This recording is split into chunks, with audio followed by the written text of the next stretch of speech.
Hello, everyone, and welcome to WooStream, where we're bringing Willamette to you. I'm Eric Lasan, and for today's presentation, Beth Dittman and Kyle Flowers will discuss strategies to help recent graduates find their way toward the first job or the next more fulfilling job in these uncertain times. Beth Dittman, from the class of '02, is co-founder of Ignite Advising LLC and principal of Beth Dittman Coaching and Consulting LLC. Beth began her career in higher education administration and transitioned to private coaching in 2015. Driven by her passion to support the betterment of people, Beth supports her clients with energy and accountability. Together, they identify goals to develop organizational systems and integrate essential habits into daily life. Beth's specialty is helping 20 to 30-year-olds navigate smooth transitions after graduation. Kyle Flowers from the class of 2014 is a student affairs professional whose passion for higher education stems from his undergraduate experience at Willamette. Kyle currently serves as the Associate Director of Residence Life for first year and second year experiences at Macalaster College, where he has developed a residential curriculum focused on students' holistic learning that engages and collaborates with campus partners. Previously, Kyle worked in housing and residence life at the University of Minnesota and student activities at Willamette.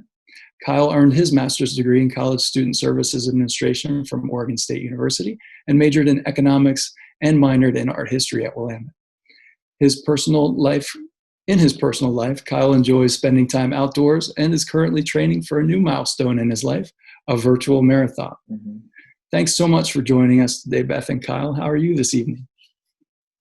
Doing great. Thanks for hosting us, Eric. Really appreciate it. Yeah, well, I'm really excited about this presentation, so I'll go ahead and turn it over to you. Thank you. Thanks for having us. Yeah, it's such a pleasure to be here. Thank you very much. Well, we'll go ahead and get started. Welcome, everybody. We'd love to do, as much as we'd love to do like introductions from everybody and, get a chance for you to share, and hear your voice and your name and kind of where you're coming from and what you're bringing today. If you're in the chat box, go ahead and just introduce yourself. Say your name and something that we should know about you. Maybe something that you're bringing into the virtual space today, or just something you're thinking about or you'd want to share. And feel free to go ahead and just do that now as Beth and I are introducing ourselves. But again, my name is Kyle Flowers, as you see him, his pronouns. Super excited to be here and also get a chance to collaborate with Beth. Beth and I met when I was an undergrad. And so I had a chance to work with Beth as I was essentially living, I felt like sometimes in the office of student activities and there, so many times during the day, and had a great chance just to get to know Beth. And, she became a great mentor of mine. And so as I, found my passion for student affairs at Willamette and transitioned to Oregon State, I really found a calling in working with students in transitions, whether that was kind of them coming to college and orientation, but then also after as they transitioned from their senior year to like their first graduate experience or their first job. And so I'm excited to be here with you all tonight, but I'll let Beth also say anything more about herself and introduce herself too. Yeah, I think Eric mentioned that I'm a Willamette alum, so go Bearcats, and it was so fun to work with Kyle and then to continue the relationship with Kyle. And I think that speaks also to the Willamette alumni connection, that you make these connections and these bonds, whether it's when you're working with as an advisor or a professor-student relationship, or in your peers and colleagues, or in that alumni connection. That the Bearcat connection really does matter, and it lasts and it's strong. So. My graduate degree also came from Oregon State University, so go Beavers as well. Mm-hmm. Hello, Jeff and Paul. It's nice to see you. It's exciting to see that you're here together. Thank you for joining us. Anybody else who wants to jump in on the chat and let us know what you're here? Jewel, hello. Biochem major and living back home in San Francisco, working in admission and interested in branching out maybe into other areas of interest. Awesome. Great to see you. Thanks, Jewel. Cool. Okay, so I'm going to power through. And jump into some of the next things. So some of the things that's been really fun about the content that we are talking here about tonight is that it's been tested over time, both in my career as a life and health and career coach, but also in work that Kyle and I have done together early on when I started becoming keenly interested in this transition post-college. Kyle and I started working together and conducting some focus groups, and we put the focus groups out to anybody who's interested within that 20 to 30 year bandwidth. But what we found was that, of course, because of the Willamette alumni connection, we had a lot of Willamette alum who came to these focus groups. Hi, Benny. Nice to see you as well. Hey, Benny. What we found in those focus groups is that folks were a lot of times Willamette alum, and that they were able to give us some perspective and some consistent data about what was going well. And so that was really the focus of our focus groups, was what's going well. We were trying to chat with people who were in a place that they felt was somewhat successful, and we want to bring to you that share of what it is that they said. So there's 6 things that they told us consistently over time that really, we think warrant sharing with you here tonight. One of them is that no matter what your experience is, whatever your inputs are, your social media feed or the peers within your group, your friends group, or what your familial inputs are telling you, that you are not alone in whatever space you're in, whether that's in a job that you don't really love and maybe you want to, or you are underemployed and really kind of feeling not utilized, or maybe you are not employed yet. Obviously, given the current global situation, that's a story that many people have. But no matter what the inputs are telling you, that you are really not alone. And I think back to my days when undergraduate advising, that I would say that same message, right? Like people would think, I can't be the one who says I need help, or I'm overwhelmed, or I don't want to do that thing, or I have to say no, because they felt like everyone else around them, the Willamette cool, right, was telling them that they were the only ones struggling. It's not true. I hear it from clients every day. I work with you. This is my job. I work with people. You are not alone. Also, something about this season of life is that it simply just takes time, that there's not like an instant fix. There's not a light switch. It sort of just happens that you transition out. The change is quick. You graduate, boom. But the transition is long, and it takes not hard, but a long amount of time. Something that we found that wasn't surprising, but wasn't something expected either, was that no matter what, you need a mentor in this process. And we're going to talk more about that. Actually, we're going to dive into that. I call them champions. And that was so cool to see that consistently across the board, no matter who we talk to, the place of a mentorship relationship was so important. Something else that we learned, again, not surprising, but cool to see, that everyone within this bandwidth of time found that these like things that my parents or guardians had taught me that I maybe need to rekindle, some of these essential life habits. So building them back up or returning to healthy eating, adequate sleep, good mental health, strong relationships, even if that's Zoom relationships in this current climate. Just habits of self-care and self-love that help you maintain a level playing field within your own mental health, so that you can be your best self when you're doing the seeking work, was cool to see, and also not surprising. Finally, recognition that your priorities might actually shift a bit, and that your interests, maybe what you thought you were going to do when you started Willamette or when you graduated Willamette, and what you're actually going to go do is different. I talk to people all the time, like, I actually got my dream job, I just don't like my dream job. Okay, let's help you work through that. And I actually said finally before, but I was lying. The last thing was that consistently there's a process that happens for folks in this transitional time before they're finding their next best thing, and that's that it comes with some experience, the being challenged, not liking something, and being willing to like assess that situation, adjust your sails, and then really being persistent. And we're going to talk more about that as well. So that is a little bit of normalization from your peers, from other people at Willamette alum who have done walked the same path before. To continue on the normalization path, you should have received prior to, and here's my pieces of paper. I have students who call me analog. Yes, I'm analog. I like paper and writing. I'm a student of learning and teaching, and I know that when you write things, you're actually learning them better. So you should have received our What's Next, What Am I Supposed to Do Just Adult Now handout. And if you didn't, that's okay. We'll walk through some of those questions. We want to help you in this session. It's not going to be just 45 minutes of Kyle and I talking and then 10 minutes of you asking questions at the end. It's going to be really interactive in the sense that you are going to be thinking and writing and creating your own kind of like aha moments as we chat. So the first 3 questions we want to ask you to get you into that place of like, so where did you think you'd be by now in your life, wherever that is? Maybe you're settled and you feel good, but you didn't know that maybe you thought you'd be somewhere else. So we have 3 questions to try and help you dive into that idea in your head, which is, what was your plan for after college? When people ask you the fated question of what are you going to do after you graduate, what was your answer? And if you have the handout in front of you or on your screen, you'll see that the boxes are really small. It doesn't have to be a treatise. It's just like, what was your answer? I'm going to be a psychologist. I'm going to go work for the Peace Corps. I'm going to do whatever. think back one layer beyond that, which was, what were you thinking you were going to do when you declared your major? And I love the way this is phrased on our handout. It's like, what were you thinking when you declared your major? It's more like, what were you thinking you were going to do? What was the idea in your head when you declared that major? Like, I'm really going to do this. Like, you've had some inkling. And it's okay if your honest answer is like, I was thinking it was the least amount of credits. That's fine too. And then one more mindset shift back, which is, what was your mindset when you started at Willamette? So when you really first arrived, right? Maybe that's all three of those are the same. I wanted to come in, I wanted to study psychology. I declared my major in psychology because I wanted to be a psychologist. My plan post-college was to be a psychologist, right? Like boom, boom, boom. But maybe it looks really different. Take a minute, actually take a few, and answer those questions. So if you have the handout, you have it in front of you. It's, what was your plan post-college? What was your plan when you declared your major, and what was your plan when you came in, or your mindset when you came into Willamette? Take a few moments now and take that time to think about those answers and answer them now.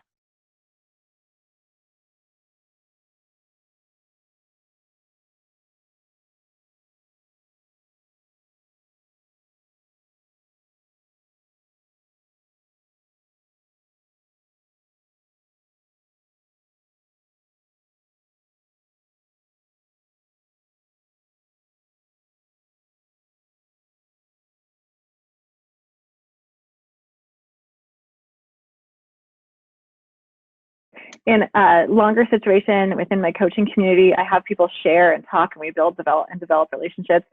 Too bad you don't get to do that tonight. But know that what you have shared, if you're sitting with someone, if you have someone that you can share this with after this, that mentoring relationship can start even in that moment. You're like, I went to this webinar tonight and I found these cool things out about myself.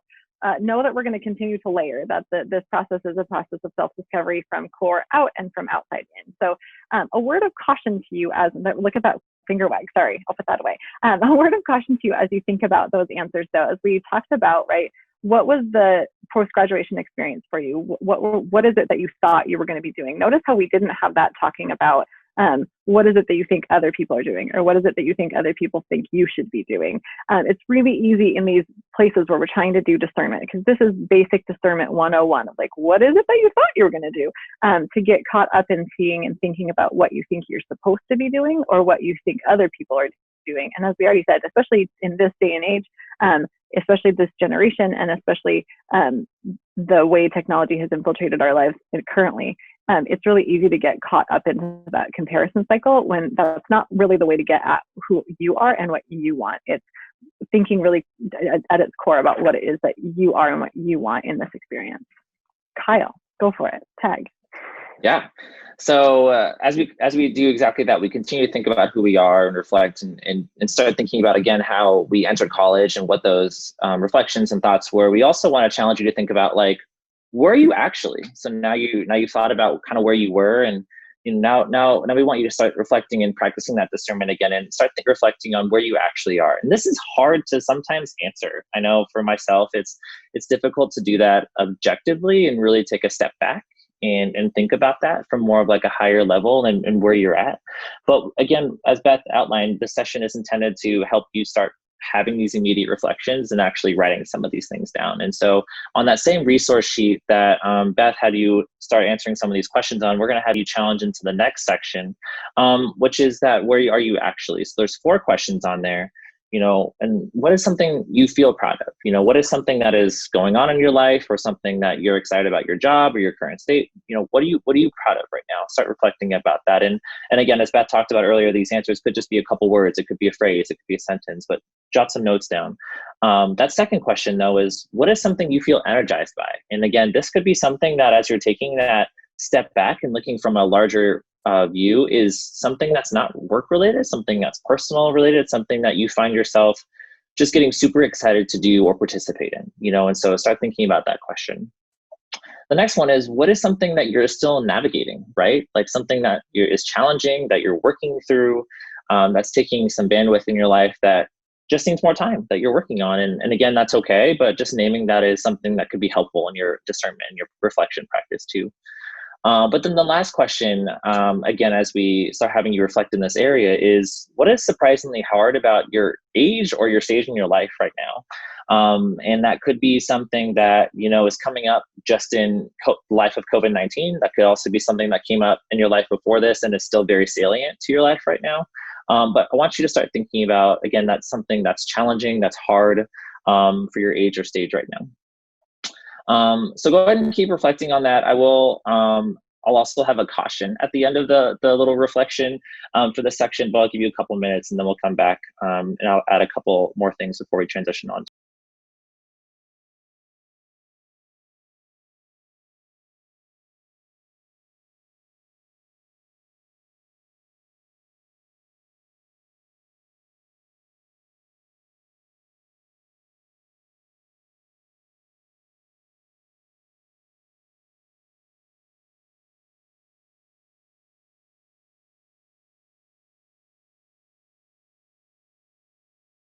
So and it's okay if you're still writing a few things or still thinking, but two pieces of information that I want to give you as before we transition on to the next section. The first is just to, again, continue to normalize this post-graduation experience.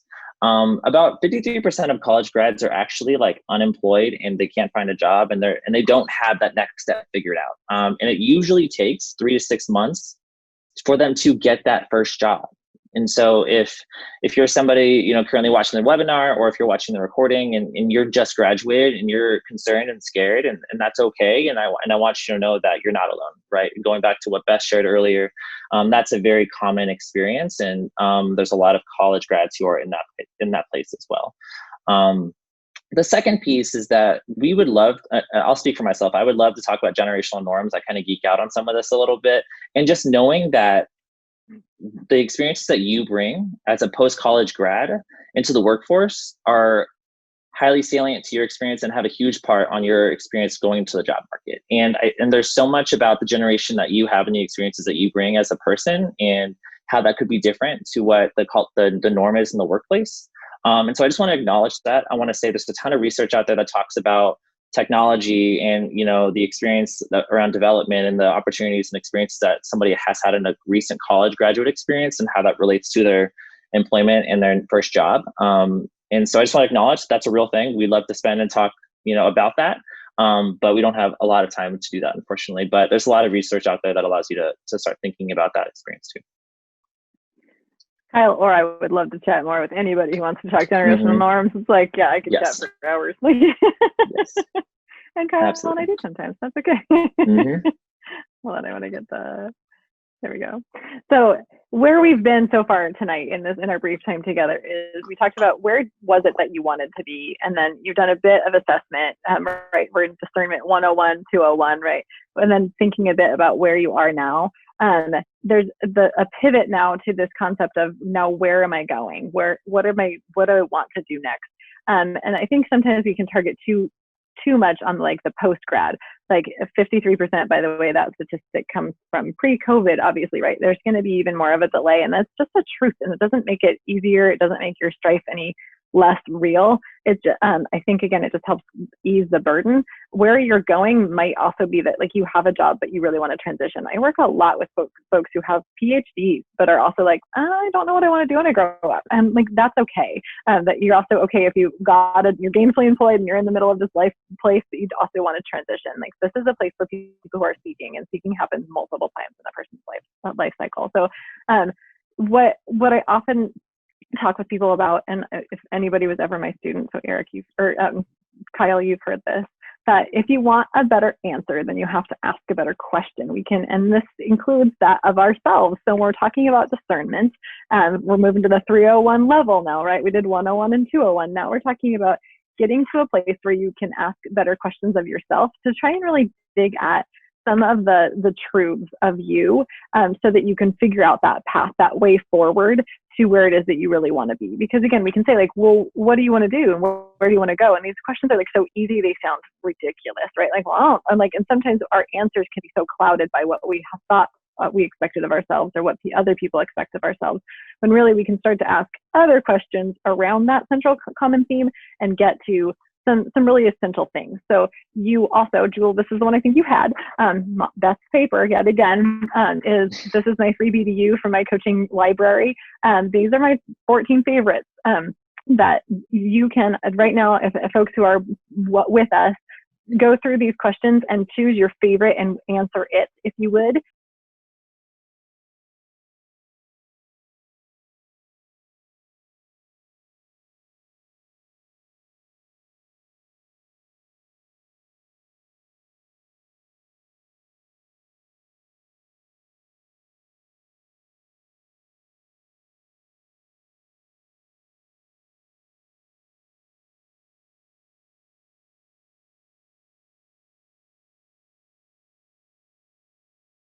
Benny, I'm going to share yours. It was the best job was Benny's favorite question. And he said that it was running his own business, a computer repair business during college. I love the detail that you go into about the way that it gave you strength and that you got to see the end result of it. And that you really liked the taste for leading and running your own business. That was awesome. Jewel chose the question about what you do with your time if there were no boundaries. And she talked about wanting to travel, learn different cultures, and getting to know different people. There's a lot of truth in these people. That's awesome. Yeah, thank you so much to both of you for sharing. If any of our other participants want to share their answers, we'd love to hear from you.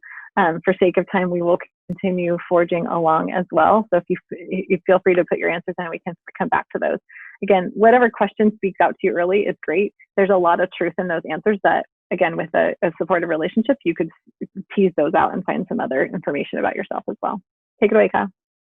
Awesome. Thanks, Beth. So we're going to move on to the next part of our handout. So we're switching back handouts from the 14 question handout back to the worksheet that Beth and I have been walking you through in different questions. And so as Beth alluded to, we've done our discernment 101, our 201, and we're thinking about that 301 level really at this point in really identifying that personal narrative. And I kind of see this as like, this is your drive. This is who you are. This is, how you kind of tell your story and what you're doing with your goals and and it really encapsulates a lot of the questions that we've been having you start reflecting on into some larger questions as well. And so when you look at that sheet, again, we have 4 boxes for those questions for you to start reflecting and thinking about some answers. So we're going to give you a couple minutes once again for you to start thinking about some of these things. So that first box, again, what is going well, right? And so with this question, I want you to start thinking about like, what is going well with what you're currently doing and why? What is it that, you're excited about and that you're really excited about progress and how that's going for you? That next box to the right is what would you like to change about what you are currently doing? And so again, that's an opportunity for you to start thinking about, maybe there's 3 things that you want to do with your time that's a little bit different. Maybe there's something that you're experiencing now in a life of COVID-19 that is, maybe altered or changed your perspective that you would like to maybe habitualize or do differently in the future. What are you seeking? What is it that you're currently looking for? And I think we hear some of that and maybe some of the chat responses and, the introductions, but, again, writing that down is almost a way for you to concretely name that. And then you acknowledge that. And that's something you can just keep reiterating to yourself. And then that last question we want you to think about again is how can others help you on your journey? I'll say for experience, this is the hardest thing for me to think about because it's hard for it's hard for myself, I'll speak for myself, to really find other people to, again, be okay with sharing and being vulnerable and being able to talk about your story. And that's the most powerful part of this exercise for me is the opportunity to ask others to help you in your journey. And so when we'll have you continue to think more about that, but this is kind of that prompting question and we'll get to how you ask others for help on your journey.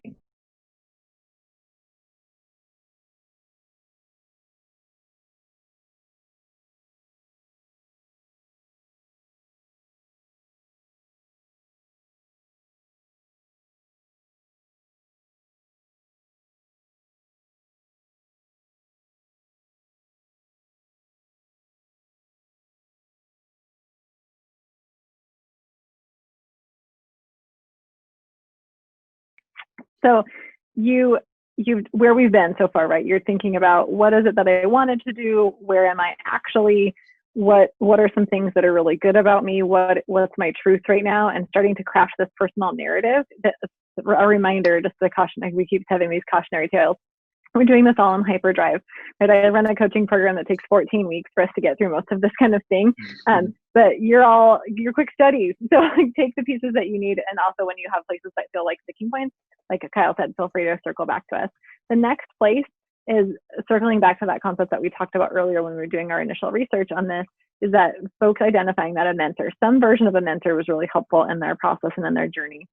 And like I said, I like to frame them as the champions of your life. So these are the people who know you really well, and they tend to be always there for you. And that might mean in your times of strife and challenge. We often think about people who are the ones who kind of pick us up when we're having our hard days, but they're also the ones who, like, something goes really well and you really want to share that thing that went well with them, right? You get engaged, you get the new job, you get inducted into grad school. I still get texts and messages from former students who really want to share that stuff with me. And I love that. I love that I got to be someone's champion. And that person might be a supervisor. If you're in a work situation and you have someone who is good at managing and good in their work, that takes a keen interest in you and your development, whether or not it's related to their part of the business or not. It might be a former advisor or professor from college or even high school or graduate school who you connected with.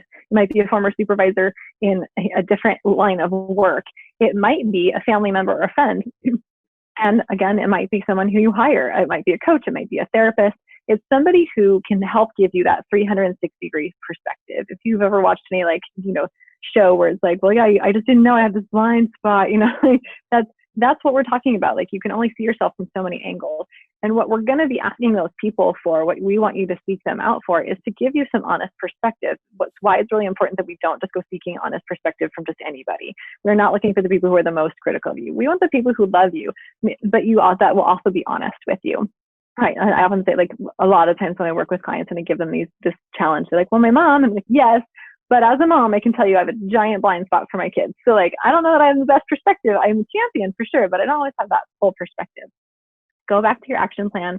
That's the first of the 2 handouts for now. On the second page, we want you to identify here tonight 3 different champions that you have in your life, people who you could ask these questions to.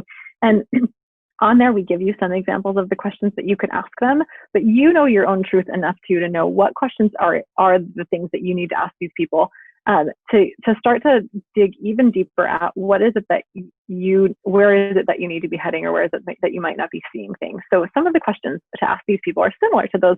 You can use the same questions from the Ask a Better Question handout, but thinking about what are my gifts or talents? Ask that question to someone else who really champions you and see what they say to you. How could I put those gifts or talents into work in the world? What's something I'm really good at? If you could create a dream job for me, what would it be and why? These are questions that we want you identifying. So choose 3 people, write those down on your handout tonight, and then also write down a question or 2 that you might want to ask them. We're going to challenge you to actually go out and ask these people these questions before you get started in the rest of your week. So make sure you choose wisely.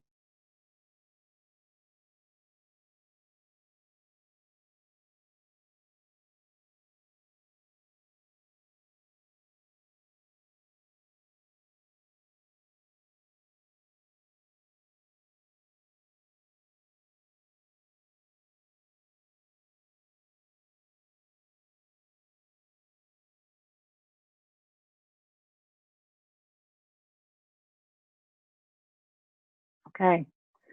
Your challenge before you leave the end of this week, which means you turn into the month of June, if you can believe it, is to contact those 3 people. Ask that question. Say, hey, what is it about me that makes me great? I'm doing this. I went to this webinar. This crazy coach said I had to do this. You can blame it on me. Just see what they say and see what that makes you feel like, and how that changes your perspective on you. Maybe you'll find out something new about yourself that could be helpful. Take it away, Kyle. Awesome. But the last big section that we want to talk about here is networking, right? And that's a huge part of just navigating and finding out more about a profession or about a job or somebody's position, and identifying more information about who they are and how they made it to that particular job. It's a great way to get a lot of information. And as Beth acknowledged, we're a little short on time, and so we apologize that we can't give you the full reflective opportunity to fill out all these boxes. And as somebody who's an achiever and likes to just complete things, it's very difficult to leave a worksheet completely unchecked. It's difficult. I understand. But for these last few sections on this networking sheet, we want to give you an opportunity to think about 5 questions for people who you want to connect with. I've found that it's really helpful to ask the same questions to different people and get different perspectives and get different experiences. And that's something that I've personally loved in my own journey. And so some questions that you can think about is, how did you get to where you are? What advice do you have for a person in my position? Or what opportunities did you take advantage of in your journey? And so as you start thinking about some questions you can ask, maybe you jot down a couple keywords in these boxes, opportunities or advice or something like that, that you can ask these people. And then as there's these last 10 bullets at the bottom of the sheet, we want to, again, think about 10 people who you can connect with to talk about these different questions and to do some informational interviews. And so perhaps it's a quick name or it's a company that you want to, reach out and find out more information from. But these could be people who you know and admire. These could be positions that you'd like to have and places you'd like to work, or maybe in a geographical area you'd love to get to in the future. Or just like things or places that fascinate you, right? And so again, we'll give you like one more minute and just, write down a few quick phrases for questions and maybe start a list of people who you can look to connect with. Can I make an addition, Kyle? Absolutely. When you're thinking about people, sometimes folks, we have this like stream of consciousness way of thinking. That's the way brains work. So what I like to ask folks to do is think about at least 3 different circles that you belong to, right? Like, so I'm really active in my church, and I have my whole family out in Minnesota, and then I am also employed at Microsoft, right? And I have these 3 different worlds. We all wear many hats, especially a Willamette alum, right? That comes to the territory. So think of those at least 3 places, and then think of people within those 3 different places, because we want to like diversify, right? As I often talk with high achievers and I help them get out of their own way, we will focus in on like these 1 zones and forget that like you need to have 3 sources. Check your sources, 3 points of interface before you move forward with like, oh, this is my new data point. So just think about your different circles of influence. That's great. Thanks for adding that. Yeah. And as you're just wrapping up your questions and people to consider in those circles of influence, as Beth talked about, my last 2 follow-ups to the networking section is 1, when you conduct these informational interviews, think about how you can take notes or even follow up and maybe offer some, a follow-up that you can do, or, something that'll just, allow you to have a memory with that person, and they can remember who you are and how you were able to help them with something, or just check in or follow up with them. And then the last thing is, as Beth talked about, the Willamette network is very strong. The Alumni Association's got a lot of connections for you. And so definitely utilize that network if you're able to. It really is. I'm new to the alumni board of directors, and we are I live in a committee that exists just to be supportive of alumni finding career connections. Like, that's literally all we do. Like, that's not all we do, but like for that board. So please utilize that resource. We want to be helpful, and we want you to be telling your alumni peers about this well. The last piece that we want to do is help you remember some of the other resources that might be available to you, and those are all within you, right? We looked at like these external, the network, the N word came up, right? And so the concept, and we said this before, is that this concept, this journey takes time. You need to be vigilant through that, and vigilant, not meaning like hyper vigilant, like scared at all times, but just remaining humble, recognizing that this process is one, especially in those informational interviews. This isn't always about like, this person works at the company that I want to work at, so I'm going to go ask them if there are jobs there. This is more about making connections and building relationships and being your genuine self with other people, so that people can remember that someone being you. It takes a lot of patience and consistency, and it also takes a lot of self-care, because that process, especially if you're not an extroverted, gregarious person, is draining. It takes a lot of gratitude. Something that we know from the world of positive psychology is the fundamental basic building block of positive mental health is a space of finding gratitude, where you can turn what you have into enough by having that mindset. And I forgive my French, but it's not about polishing something that's really ugly. We say polishing the turd. It's about recognizing, so I really had this really horrible day, but my cup of coffee was still really warm. It's not like I had this really horrible day and I'm going to make something better about this horrible day. It's about finding what pieces within a challenging time are still the things for which you give gratitude.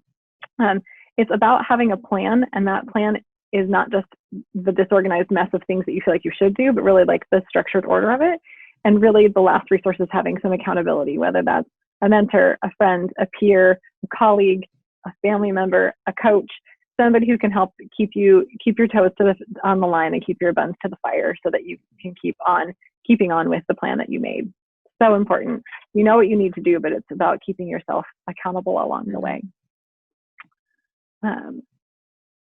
Similarly, there's a place with this that folks kind of feel like they, we're coming full circle back to what we started with, that there's this discomfort, this tendency to feel like you don't want to have to do this type of work, or it's just not your strength to do this type of work. If you're not super introspective, or if you're not super extroverted, being reflective, doing discernment, and doing networking are like, death sentences. But there's also sometimes this experience that you just thought things were going to work out. You just thought, like, it was like, got my Willamette degree. I just thought it was going to figure it out. And like, newsflash, you are figuring it out, but that journey might take a little bit of work, right? I often said this to undergraduates, and it's like, well, you are learning to write, but that doesn't mean you should have to do it alone in your dorm room. Like, go to the writing center. There's a resource there. Go get the help that exists for you. And again, that feeling that you're the only one doing this, or the only one having this challenge, is just not true. I work with enough people to tell you that people are struggling, and not just in a critical mental health space struggling. Obviously that's happening, especially in this time in the world. People are struggling on like, I don't know if this is what I want to do. I don't know where I want to go. I'm not sure if this is a fit. That's a question that exists for a lot of people. And it's the ones who raise their hand and are like, I want to figure that out, who are the ones who are actually pulling it together. Those are likely not the ones who are in your feed, just so you know.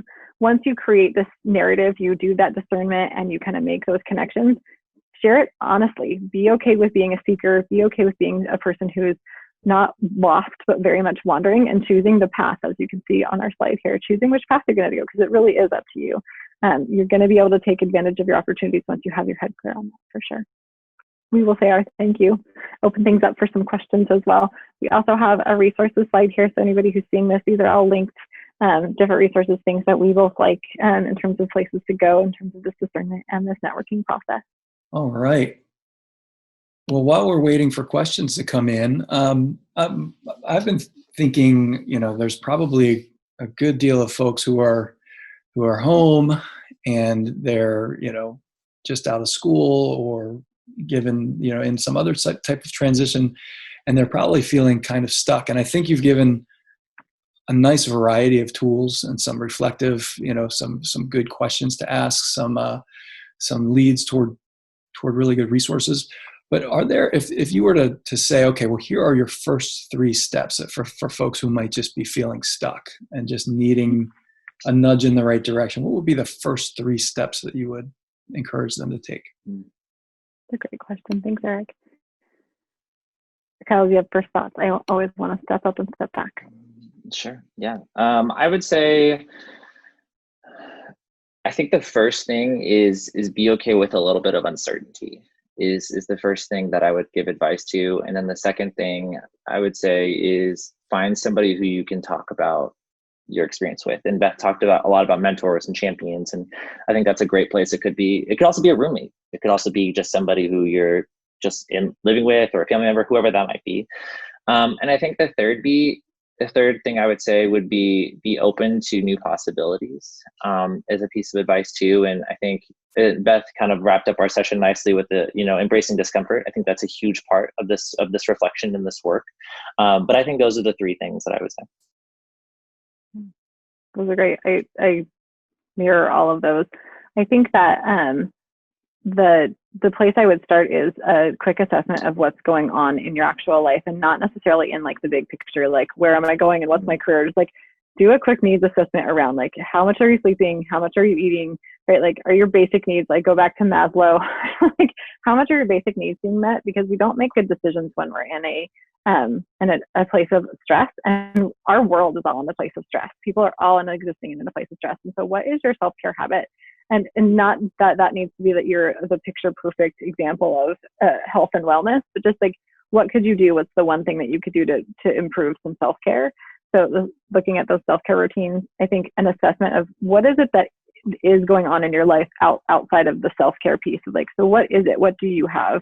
And then what would you change? If you had a magic wand, what would you change? I would then connect that to all the things Cal said, which is then start talking to people about that. But he said only 3, which I don't like, just 3. That's a lot. In some way, the 3 is like a nice wrapped up thing, but also like there's so many more things you want to say, and it's hard. Yeah. Right.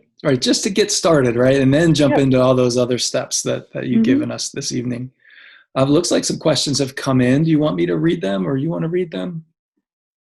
I can see. I have the one from Jewel, and I don't have the other one in the Q&A. So okay, here's the one in the Q&A. I believe you mentioned this, but what sorts of mentors should I seek out? I've heard of finding one in your industry, one outside your industry, and one to help with character. But are there any other specifics that might come along with that?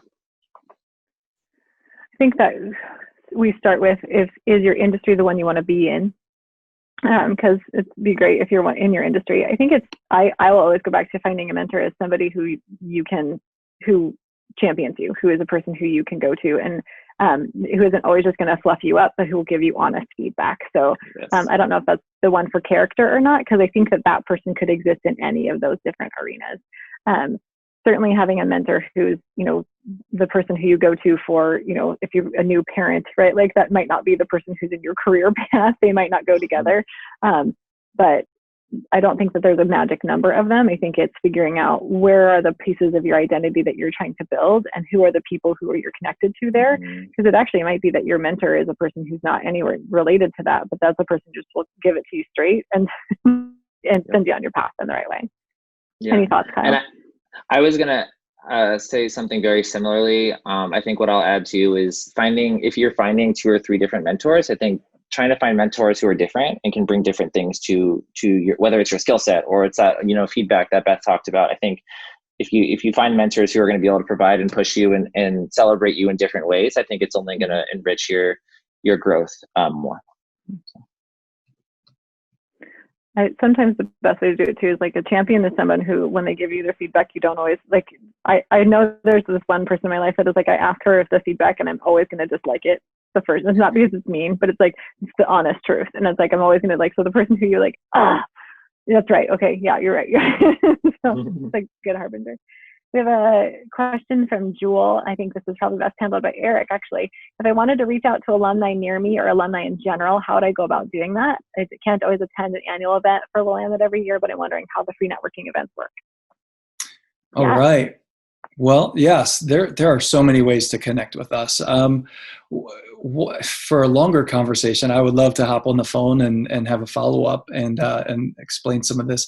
But quickly, we have regional alumni chapters, so that's one way that you can connect with local alums without having to feel like you need to come all the way back to campus or attend, the annual events.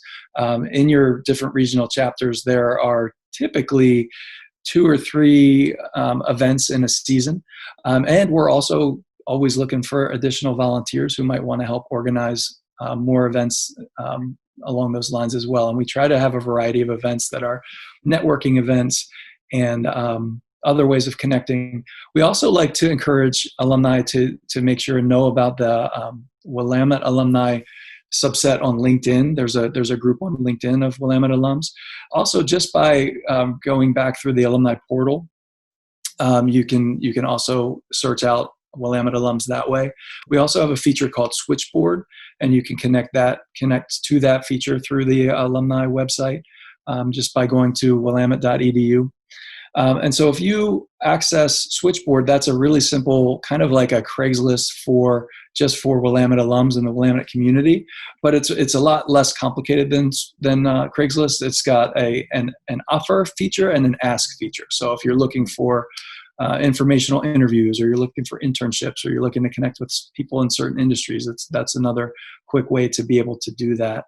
But really, again, reaching out to our office and giving us a little more detail on what you're interested in and what you might need would be a great place to start. And again, you can reach out by email to me or call me. We have other staff members who do regional events and career networking.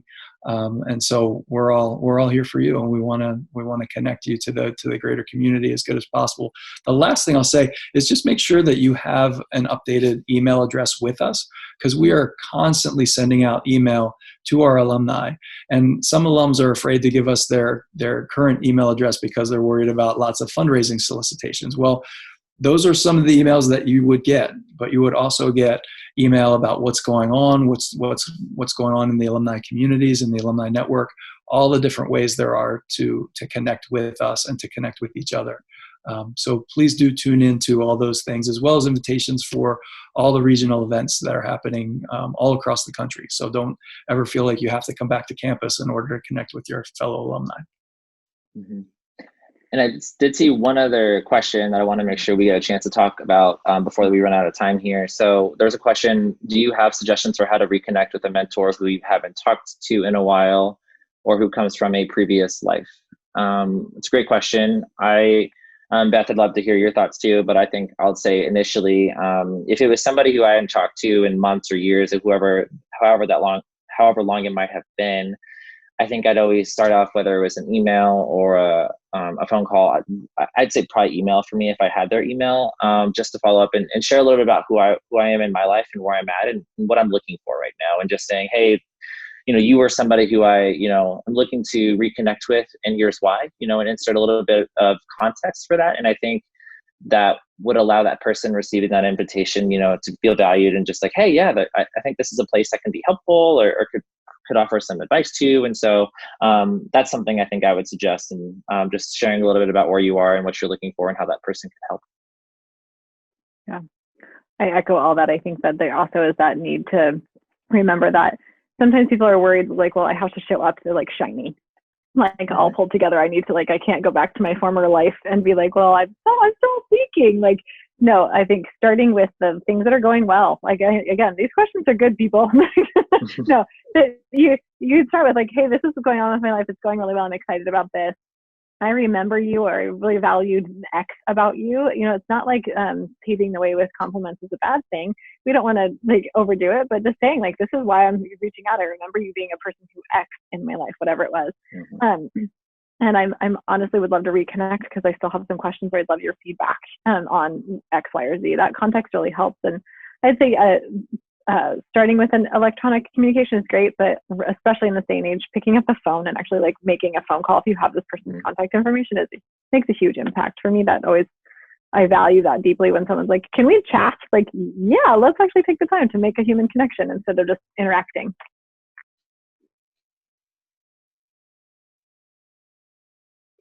All right. Are there any other questions out there? It looks like I think we've gotten to all the ones that were there.